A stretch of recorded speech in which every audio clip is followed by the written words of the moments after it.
After 14 years of waiting on the Lord for the fruit of the womb, my wife was confirmed pregnant in May 2023. However, on the 6th of December, she was looking funny.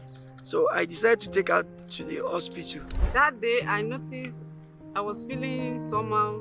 It's not as if the pain was much, so I did not know it's actually labor. I was in labor already and I did not know. So throughout the day, I was just feeling uneasy, but I could not really understand the way I was feeling. My mind was to go to Shiloh in the evening, and when we went to Shiloh in the evening, during the service, the pain was getting serious and severe. I could not do anything at that time because service was going on. My husband was serving in car park. There's no way I can get in touch with him at that time. So I waited for the service to end. But when we were going home, he noticed that something was wrong. When we got to the hospital, the doctor told me that the baby needed to be delivered immediately and were referred to Lut. When we got to Lut, they told me the baby had torn the womb and he had stuck out his neck into the tummy and she needed to be operated on immediately.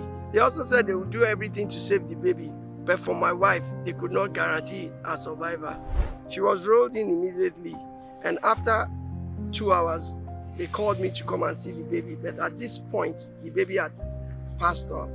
I was worried because I had not heard anything about my wife. Meanwhile, my wife was already unconscious, and I was told that while they were trying to stitch her womb, she kept bleeding, and they eventually had to use 12 pints of blood.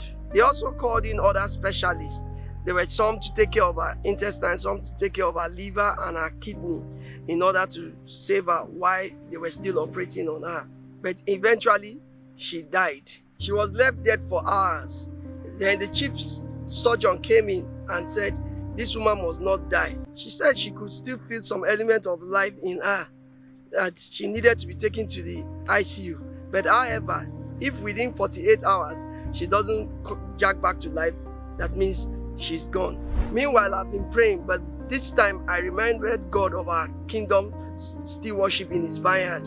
My wife and I had been paying people's way to church. We even had a bus that had been bringing people to church for the past 2 years, and she's also a member of the choir. I'm in car park unit, and at this point I kept on reminding God that my services in his vineyard will not go in vain. I put him into remembrance, and the God of this great commission showed up.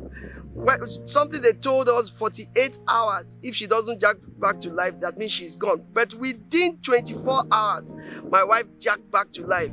I have come to return all the glory to this God Almighty, who delivered my wife from the cold hands of death and has not made me a widower.